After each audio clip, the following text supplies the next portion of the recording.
much. So we are here in the Black Boy in Caernarvon, and it's got a ghost story. So this is the lovely Andrea, who's just foolishly said to us it's got a ghost story. So what's the ghost story? Well, there's one room right at the top. You're not in it. I'm gonna say. Oh no! I don't want to be in a bloody haunted room. And there was a couple of women there, about my age, last year, came in on a road trip, just 22, off the back. Oh, you smooth bugger, you. Went up to 21, and one of them was quite open to these things. Yeah. As in, I can't remember the spiritualist or whatever. Yeah. Anyway, she said there was a man in there and he was playing with her hair all night, and she had to keep telling, leave me alone, but he didn't want her there, And she reckoned he died of the sweating plague because she was so hot all night, and hotter than what women of our age get. She was just absolutely. So did she know this story, or she? No. She told me when she came down. That's brilliant. The other girl didn't feel a thing. Yeah. But she said all night I kept having to tell him, leave me alone, leave me alone. She was oblivious to it.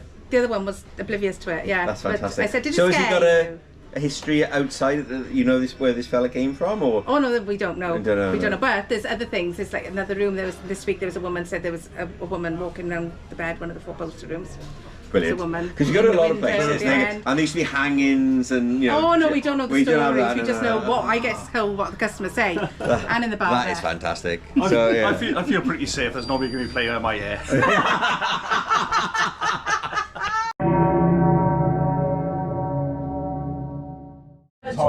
So hang on, so here we are on the Blue Beta, and the question is it haunted? Is it haunted? Yeah. So go on then. We've had shop nurses phone us there while we've been using the toilets. What? Really? Yeah, and there was an old man the other day that was in the toilets and felt someone brush past him, and he didn't believe in ghosts and shit himself. See, it wouldn't be a proper pub visit without a ghost story. Yeah. We do like our ghost stories. So the question is, do you believe it? Yeah. Yeah? I'd run out of here and left the door unlocked. Okay. So is the landlord. With the day.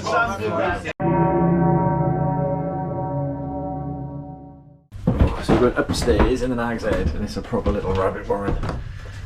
So Very kind of you. Thank you very much. I want to make sure I don't get this lady on camera. Right, so there's a story behind this, Peter. As we will relate in a minute, this pub is haunted. In particular, this painting is haunted. A haunted painting? Whoever heard of it, it's amazing, isn't it? So apparently, if you lay eyes on this painting, you'll be driven to suicide. So this may be our last ever episode of FlightPub. I gotta be honest, I'm not feeling the tiniest bit suicidal. I'm very, very happy. He's loving it. So it's a real old building, as you can tell. I'm not quite sure what the painting's of, but we'll have a little look. No, it looks like a cave fan, wasn't it? Yeah, but fantastic. And we shall read up on the history downstairs now. The Nag's Head has garnered a ghostly reputation due in part to the macabre painting hidden away in the cupboard, which is the one we just looked at. In an upstairs bedroom subject, matters undecided. Some say it's a man with a trident, others believe Neptune, while others still believe to be the devil himself. The devil himself! Dum, dum, dum. So, what's undeniable is the folklore that has risen up around the paintings, believed to be haunted, and that whoever lays their eyes on it is driven to suicide. Three of the Nag's Head's patrons has met an untimely death. A coachman who threw himself to be crushed to death beneath the horse and carriage, a young woman who jumped from one of the buildings, and a soldier heading home from World War I who shot himself. Now, I would suggest that's probably more to do with the horrors he saw in World War I than anything to do with seeing a painting a couple of years before. To set the scene. So we're in the Feathers, not the Three Feathers, and guess what? It's got 500 years old. It's got a ghost story. Ghost story. So. Oh, I don't know that much about it, but all I know is there's a cleaning cupboard upstairs. Yeah. And it's called Emily's cupboard because there's apparently a ghost that walks around there at night, and you can like hear her like walking around like through this cupboard. And like when you go in there, it's just a weird, just really creepy vibe. It's one of the fire exits, and like whenever when I was going on the tour, you go out that fire exit to check, and as soon as I went in there, it was just freezing, and it was a boiling day, and I was like. Yeah, it was just like a really. Is the Emily's cupboard name related to the ghost Emily? Do we know what the story is there, or? No, it's just what I got told when I was like going for a tour of the building. I just got told that. So Henry says, "Go to the cupboard upstairs." You go, Yeah. At all costs, to be honest. Wow. We do love a good ghost story. We like our ghost stories. Yeah.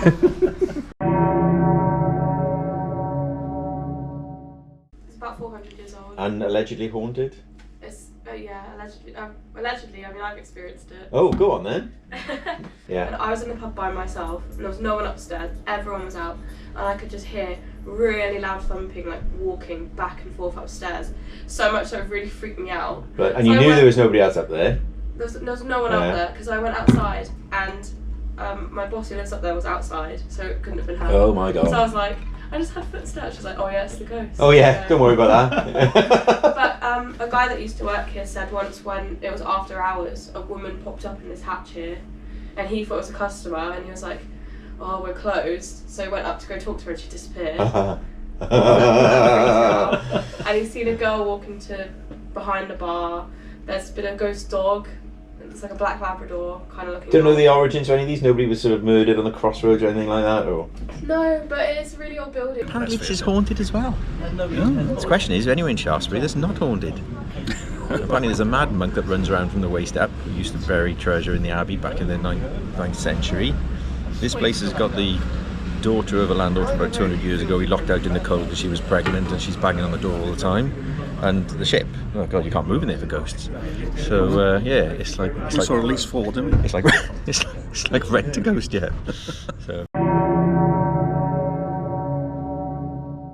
Do you believe it? Do you buy into it? There's something here, definitely. Yeah? Definitely. Like a vibe, is it like a feel? There's a vibe, you hear things, like you hear footsteps upstairs, like somebody walking around the bedroom. Wow. When you know this, to the point where sometimes when you know it's empty. Check, and then there's nobody up there. Oh, that would freak me out. It's the door slamming as well is another one.